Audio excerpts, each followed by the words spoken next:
कि चोरी चोरा जो कांड हुआ था वो कब हुआ था, ये डेट आपको मुझे बतानी है। मैं आपको थोड़ा महीना बता देता हूँ, 5 फरवरी 1922 या फिर 5 फरवरी 1920। ये 2 साल हैं, इनमें से एक साल है जिसका सही जवाब है। ठीक है, तो चोरा चोरी कांड जो गोरखपुर उत्तर प्रदेश में हुआ था, तो इस सवाल का जवाब आप मुझे जल्दी से बताइएगा। अब वीडियो को शुरुआत करते हैं। देखिएगा, इससे पहले 4-5 पार्ट इस तरह के बना दिए गए हैं, उनको आप देख लीजिएगा। यदि आपका 10-15 दिन के बाद यदि कोई एग्जाम आ रहा है तो आप इन सभी वीडियोस को देख करके जाइएगा, यदि आप बहुत कुछ सारी किताबों को नहीं पढ़ना चाहते हैं तो। एक तो ये होता है कि मैंने कुछ पढ़ाई नहीं है, अब मैं पढ़ना चाहता हूं तो मैं क्या पढूं, तो मैं बोलूंगा इसे पढ़ ले। क्या? इसे पढ़ ले। ये सबके लिए जो है वो 21 जून को आपको पता होगा अंतरराष्ट्रीय योग दिवस मनाया जाता है। अगर मैं पूछूं कि सबसे बड़ा दिन कौन सी तारीख को होता है तो वो 21 जून को होता है।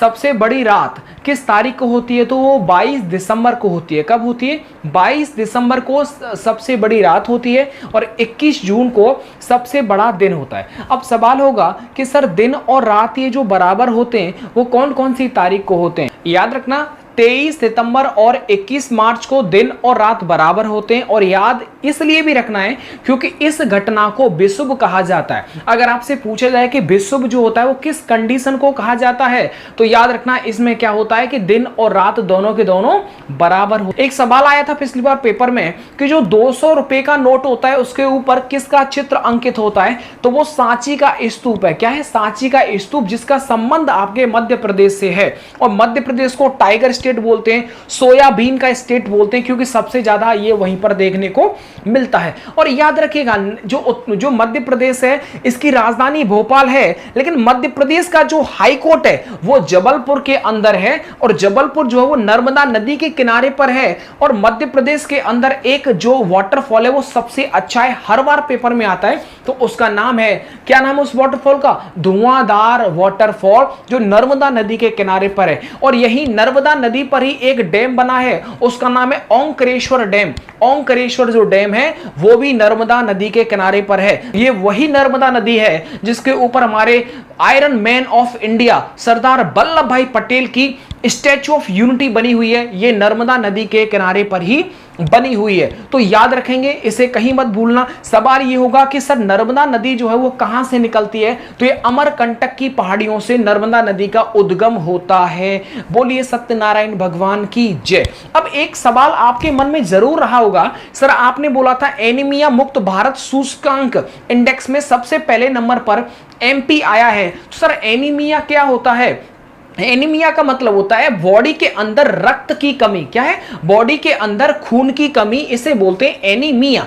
अच्छा, इसको अगर हमारे बॉडी के अंदर अगर ब्लड की कमी हो जाती है तो आपको B9 दिया जाता है या फिर फॉलिक एसिड जो है वो आपको दिया जाता है, ताकि उसके इंजेक्शन भी होते हैं, टैबलेट्स भी होती हैं, ताकि बॉडी के अंदर रक्त को बढ़ाया जा सके।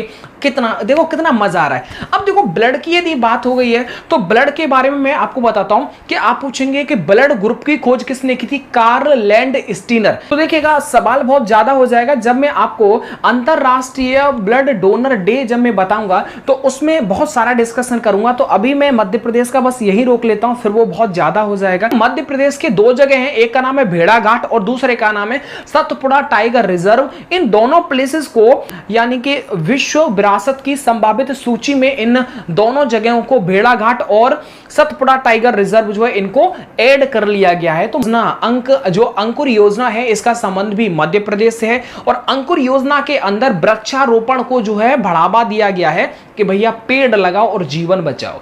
प्रतिवर्ष विश्व रक्तदान दिवस कब सेलिब्रेट किया जाता है, यानी वर्ल्ड ब्लड डोनर डे कब सेलिब्रेट किया जाता है? ये बहुत बेहतरीन सवाल है, तो याद रखना वो डेट हो जाएगा 14 जून। अच्छा, सवाल होगा कि सर 14 जून को world blood donor day celebrate किया जाता है, तो आखिर में ये क्यों सेलिब्रेट किया जाता है? क्योंकि 14 जून को कार्ल लैंडस्टीनर साहब का जन्मदिन था। कार्ल लैंडस्टीनर साहब ने ब्लड ग्रुप की खोज की थी, आप सभी को पता होना चाहिए। और यह भी पता होना चाहिए कि 1930 के अंदर इनको नोबेल प्राइज दिया गया था। कार्ल लैंडस्टीनर साहब को क्या दिया गया था? नोबेल प्राइज दिया गया था। अब कुछ चीजें और आपके मन में आएंगी कि सर ब्लड ग्रुप जो सर्वदाता है, सर्वग्राही, वो कौन कौन सा होता है? तो सर्वदाता जो ब्लड ग्रुप होता है वो कौन सा होता है? तो वो होता है O नेगेटिव। और सर्वग्राही जो ब्लड ग्रुप होता है वो AB पॉजिटिव होता है। कि रक्त के अंदर कितने प्रतिशत प्लाज्मा पाया जाता है, तो याद रखना 55 यानी 55% जो होता है वो प्लाज्मा होता है रक्त के अंदर। आरबीसी का कब्रिस्तान किसे कहते हैं, तो वो प्लिया को कहते हैं, यानी स्प्लीन को कहा जाता है आरबीसी का कब्रिस्तान। क्या बोलते हैं, आरबीसी का कब्रिस्तान किसको बोला जाता है, प्लिया को बोलते हैं, या फिर स्प्लीन, उसे इंग्लिश में स्प्लीन बोल देते हैं। इंडियन कोस्ट गार्ड जो दिवस होता है वो 1 फरवरी को मनाया जाता है। तो 2 फरवरी को क्या होता है बताओ, वेटलैंड डे, आर्द्र भूमि संरक्षण दिवस जो होता है वो 2 फरवरी को मनाया जाता है। तो फिर 4 फरवरी को क्या होता है, विश्व कैंसर दिवस। क्या होता है, विश्व कैंसर दिवस। अब मैं आपको 2 फोर्सेस के बारे में बताऊंगा बहुत डिटेल के बारे में, एक सीआरपीएफ है और एक है असम राइफल्स। ये बहुत बेहतरीन फोर्स हैं, तो चलेगा इनके बारे में हमको पता होना चाहिए। बात करता हूं सीआरपीएफ के बारे में, यानी कि सेंट्रल रिजर्व पुलिस फोर्स। आप पूछेंगे सर इसकी स्थापना कब हुई थी, सीआरपीएफ की स्थापना हुई थी 1939 के अंदर। देखिएगा जब इसकी स्थापना हुई थी तो सीआरपीएफ का जो नाम था वो था क्राउन रिप्रेजेंटेटिव पुलिस, इसको कहा जाता था। लेकिन जब 1939 के बाद 1949 के अंदर इसका नाम पड़ गया क्राउन रिप्रेजेंटेटिव पुलिस, के बाद में इसका नाम पड़ा था सेंट्रल रिजर्व पुलिस फोर्स। इसका जो सीआरपीएफ का नाम पड़ गया था। सीआरपीएफ का जो हेडक्वार्टर है वो नई दिल्ली के अंदर है। सीआरपीएफ के बारे में आप कभी मत भूलिएगा, ये बड़ा अच्छा बेहतरीन बल है हमारे स्पेशल फोर्सेस का, पैरामिलिट्री फोर्सेस का। अब देखिएगा एक बार मैं रिकैप करवा देता हूं। 1939 में सीआरपीएफ की स्थापना हुई थी, क्राउन रिप्रेजेंटेटिव पुलिस इसे पहले बोला जाता था। 1949 के अंदर आपको याद होना चाहिए इसका नाम पड़ गया सीआरपीएफ, दिल्ली में हेडक्वार्टर। जैसे ही मैंने पता है 1949 जैसे डेट मेरे दिमाग में आया तो मुझे एक नेशनलाइजेशन याद आ गया, एक बैंक का, बैंकों का बैंक यानी आरबीआई का जो नेशनलाइजेशन किया गया था वो 1 जनवरी 1949 को किया गया था। इसी तरीके से जब भी कोई भी डेट आ जाए तो आपको उसके प्रति कुछ ना कुछ पता जरूर होना चाहिए। करता हूं असम राइफल्स के बारे में। देखिए असम राइफल्स बड़ी बेहतरीन और सबसे पुरानी फोर्स है हमारे इंडिया के अंदर। याद रखना ये जो इसकी स्थापना हुई थी असम राइफल्स की, ये हुई थी 1835 के अंदर, और इसका जो नामकरण पड़ा था असम राइफल्स, ये पढ़ा था पता है कब, 1917 के अंदर। आपको याद होना चाहिए, बड़ा बेहतरीन सवाल इसलिए भी है, पिछली बार आया था, एक एग्जाम में आया था। अब पूछा जाए कि असम राइफल जो ये फोर्स है इसका जो हेडक्वार्टर है वो कहां पर है। बच्चे ज्यादातर पता नहीं क्या क्या लगाएंगे, लेकिन इसका जो हेडक्वार्टर है वो शिलोंग के अंदर है। किसके अंदर है बताओ, शिलोंग के अंदर है। याद रखना असम की राजधानी है दिसपुर, लेकिन असम राइफल्स का जो हेडक्वार्टर है वो शिलोंग के अंदर है। याद रखना उत्तर भारत का प्रहरी, ये इसे बोलते हैं असम राइफल्स को, क्या बोला जाता है, उत्तर भारत का प्रहरी बोला जाता है असम राइफल्स को। भारत के अंदर पहली ट्रेन कब चली थी, किसके शासन काल में चली थी, तो याद रखना भारत के अंदर सबसे पहली जो ट्रेन चली थी वो चली थी 1853 के अंदर, और डलहौजी साहब का कार्यकाल था।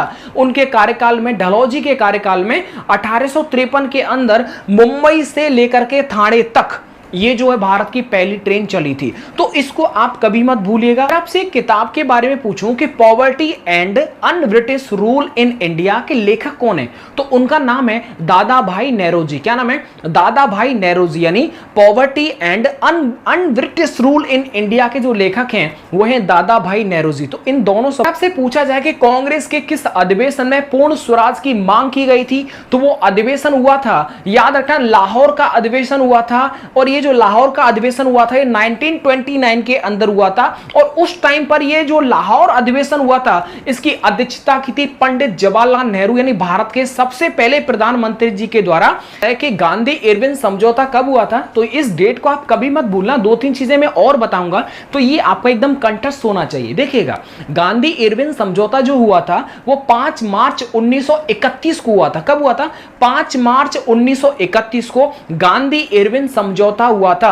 इसके बाद एक और डेट आती जो बहुत बेहतरीन है, एक डेट आती है 23 मार्च 1931। याद रखना 23 मार्च 1931 वो डेट है जिस डेट को भगत सिंह, राजगुरु, सुखदेव साहब को जो है फांसी दी गई थी।